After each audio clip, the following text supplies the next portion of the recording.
Hey everyone, welcome to The Explainer. Today, we're diving into a deeply relatable and, let's be honest, incredibly frustrating scenario. Picture this. You've been grinding, putting in the long hours, and it finally pays off. You get that promotion and a sweet 20% salary bump. Logic tells you, right, that since you're bringing in significantly more money, your bank account should be growing just as fast. You should be getting richer, right? But then something kinda weird happens. And we really need to ask this rhetorical question. You got a raise, so why aren't you richer? Why, a whole year after that big pay bump, do you feel the exact same financial pressure? You're definitely earning more, absolutely. But somehow, inexplicably, you're still broke. Well, let's figure out exactly where all that money is disappearing to.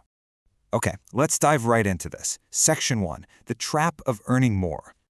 So you get the raise, and suddenly your apartment feels just a little bit too cramped. Step 1, you move to a nicer place, which means higher rent. Step 2, it's time to trade in that old sedan for a much cooler car with a higher monthly payment.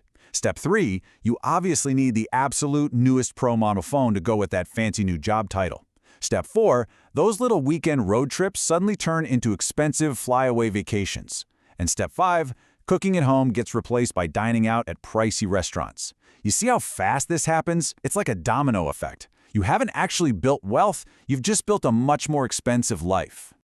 Which brings us to the real villain of our story. Section 2, the silent wealth killer. We call this sneaky phenomenon lifestyle inflation.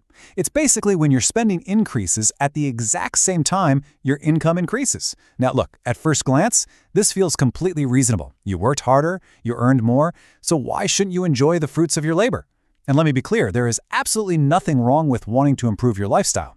The real danger is when every single new dollar of income automatically transforms into a new dollar of spending.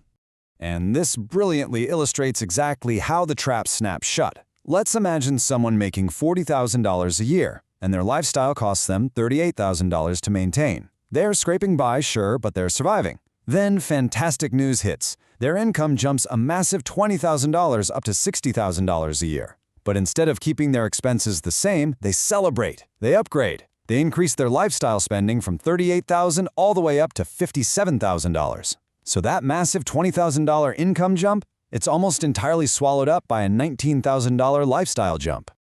So what's the actual result? Just $1,000. That is the shocking reality here. Their actual financial surplus, the extra money they actually have left over to save or invest, only grew by a tiny $1,000. Now, I want you to imagine repeating that exact same cycle for decades, getting raises and instantly spending them. Higher income simply doesn't create greater financial freedom if your expenses are continually rising right alongside it. You're literally just running faster on a much more expensive treadmill. And we really have to anchor this math in the broader macroeconomic picture. As the Federal Reserve pointed out, price increases remain a major financial concern for households, while many people are actively trying to control spending and improve their financial position. The data completely backs this up. With the baseline cost of living naturally rising all around us, if you artificially inflate your lifestyle with every single raise, actually improving your financial position becomes virtually impossible. So avoiding this trap, it isn't just nice advice. It is absolutely crucial for your financial survival. All right, let's shift gears and talk solutions. Section 3, building a lifestyle ceiling. The fix here isn't to live miserably or, never eat out again, even though you're making a great salary. It's really about implementing what's called a lifestyle ceiling. The rule is super simple. When your income goes up, absolutely allow yourself to enjoy a part of that raise. Treat yourself, but you must deliberately direct another portion of it towards savings, debt reduction, or investments. You're strategically capping those new expenses so you don't just consume every single additional dollar. So the crucial point is, how do you actually divide up that new money? Well, here's a highly effective practical way to look at it. Imagine splitting your new raise like a pie. 50% goes directly to future wealth. Think investments and savings. 30% goes to lifestyle improvement. That's the nicer dinners, the better phone, and the remaining 20% goes to financial protection, like paying down debt or padding out an emergency fund. Now, the exact percentages, they matter way less than the actual principle here. Just do not let your lifestyle consume 100% of your new income. Which brings us to our final takeaway. Section 4, the true measure of wealth. Because here's the secret. Financial freedom is not determined solely by how much money your employer deposits into your bank account every 2 weeks. Financial freedom is actually determined by the gap between what you earn and what you need to live. That gap, that surplus, that is your actual wealth. The absolute number of your salary is far less important than the size of that gap. And this is exactly where the truly wealthy separate themselves from everyone else. A person who just earns more income isn't automatically wealthier. As we've seen, they might just be highly paid and highly broke.